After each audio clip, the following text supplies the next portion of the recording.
Et coucou, c'est Julie de Au Cœur du Poisson. Donc voici une nouvelle vidéo pour vous présenter un petit peu notre élevage de carpe koi.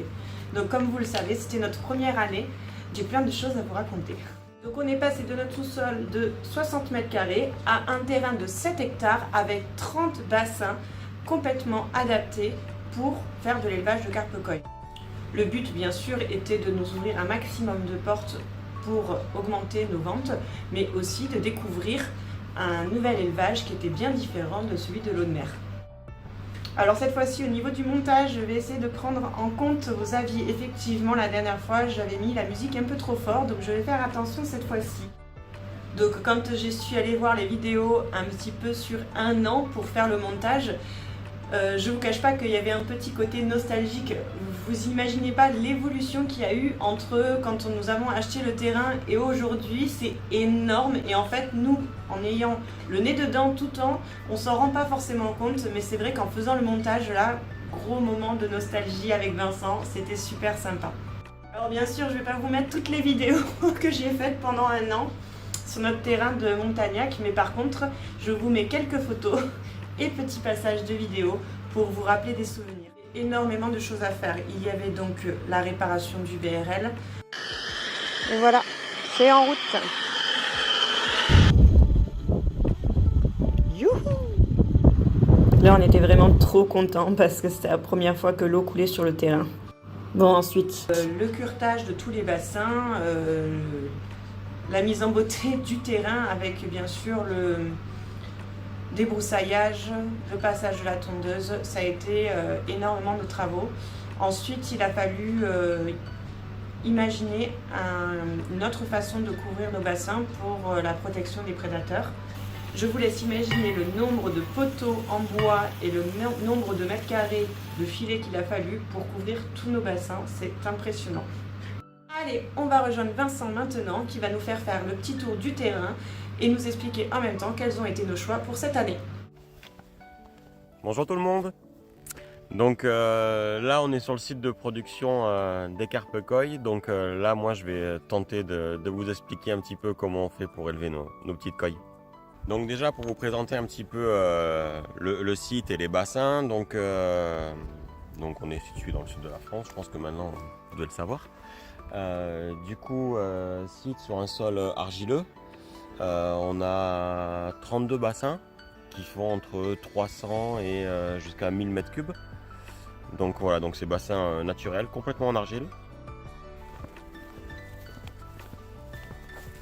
Donc là, juste ici, là on a un bassin, là, un bassin naturel. Là, celui-là était à sec il y a à peu près 3 semaines. La profondeur du bassin, c'est entre 1,50 m et jusqu'à 2 m au plus profond. Et après, tous nos bassins sont équipés de filets de protection pour les oiseaux. Pour ceux qui savent qu'on a déjà des bassins, le héron c'est un fléau. Donc voilà, donc, du coup on a couvert entièrement nos bassins pour éviter de se faire manger nos petits. Donc voilà, là c'est un bassin en eau. Donc là c'est des petits poissons qui nous restent de l'année dernière. On a eu une pompe très tardive, fin août. Donc du coup ils n'ont pas eu le temps de croissance nécessaire pour être à la taille commerciale au printemps de cette année. Donc voilà, donc petit distributeur automatique, distributeur à tapis. Et il y a un complément à la main bien sûr. Et après la culture se fait uniquement en eau stagnante. Donc c'est à dire que nous on fait des apports juste pour compenser l'évaporation. Du coup ça implique aussi qu'on a des densités quand même relativement faibles. On a sur du tout petit poisson en taille entre 3 et 5 cm, on met que 5000 poissons à l'intérieur des bassins pour 400 m3. Voilà, maintenant je vais vous parler des géniteurs. Donc les géniteurs, nous, ils vivent toute l'année en extérieur. Donc toujours pareil, bassin entre 350 et 450 m3 pour les géniteurs de koi. Là, la densité, elle est faible. Hein. C'est au maximum, cet hiver, on a stocké 30 koi pour 400 m3. Alors après, c'est une culture toujours pareil, en eau stagnante, et ils vivent toute l'année dehors. Donc on a à peu près une quarantaine de koi en tant que géniteur. À peu près un tiers de femelles pour 2 tiers de mâles. En ce qui concerne les provenances, on a privilégié le Japon pour la qualité bien sûr et puis pour le suivi génétique des japonais qui est incomparable avec toutes les autres provenances.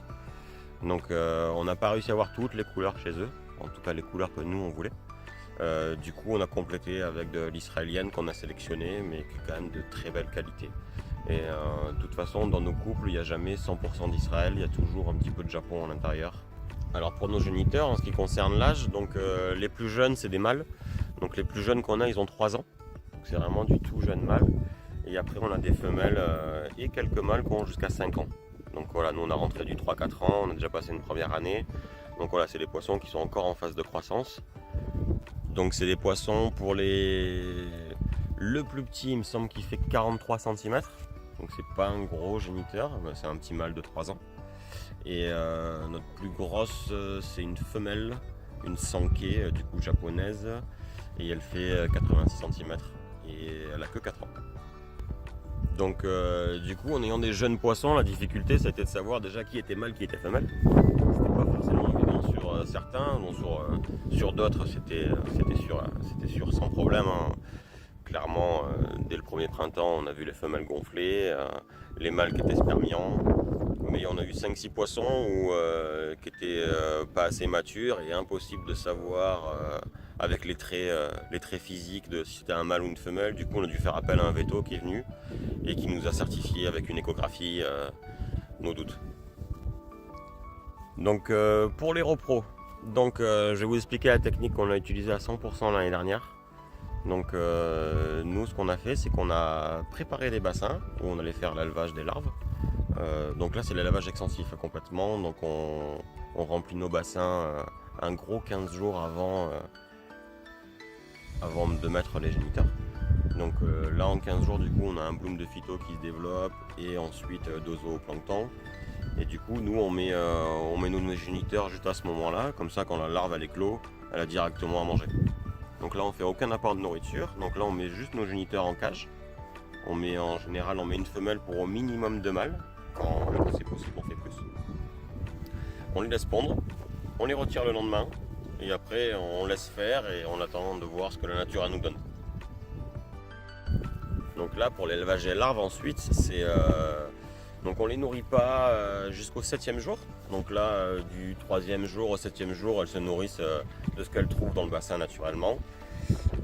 Après, nous, on fait un petit complément en artémia, parce que le milieu s'appauvrit un petit peu. Et vers entre le 10 et 12e jour, ça dépend aussi un petit peu de la croissance, on commence à nourrir en granulés très fins.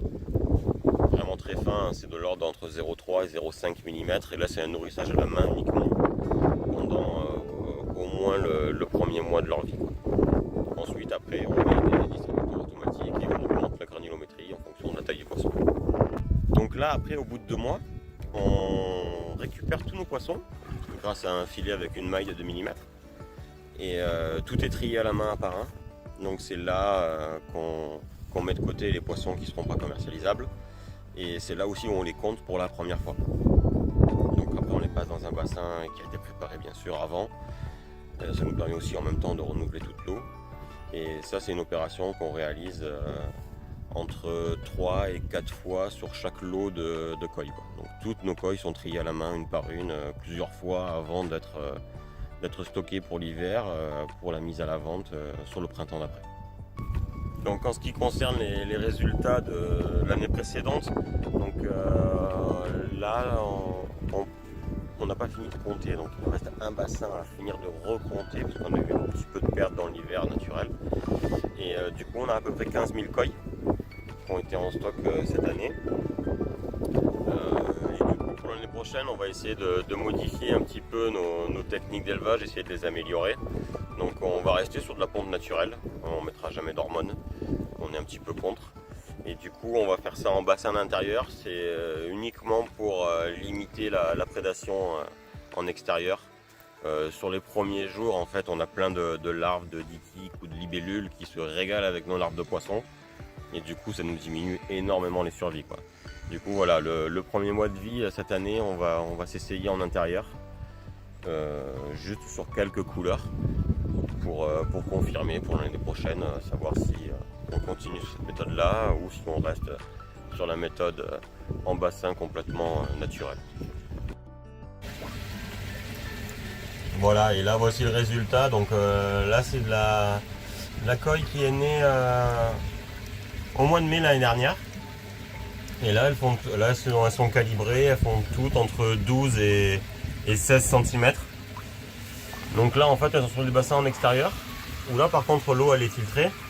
Et là, les poissons, bon là, la densité, bien sûr, est un petit peu élevée, mais c'est juste pour les mettre là 10-15 jours avant la vente, en fait. Comme ça, elles permettent de dégorger et de pouvoir les mettre à jeun facilement, pour pouvoir les emballer et qu'elles voyagent dans les meilleures conditions. Aujourd'hui, il y a déjà plein de magasins en France qui nous ont soutenus et qui ont acheté nos petites carpes koi.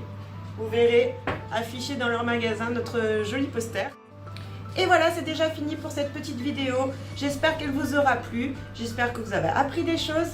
Et en tout cas, j'espère aussi que ceux qui ont déjà pu avoir quelques-uns de nos petits poissons sont contents du résultat. N'hésitez pas à vous abonner sur notre chaîne pour nous soutenir. Vous pouvez appuyer sur la petite cloche, vous aurez les notifications pour les prochaines vidéos. Une prochaine vidéo arrive avec l'avancée des travaux. C'est vrai que ça fait un moment que j'en ai pas fait, donc vous allez voir, il y a beaucoup de changements. En tout cas, encore merci à tous ceux qui nous soutiennent, qui partagent, qui commentent.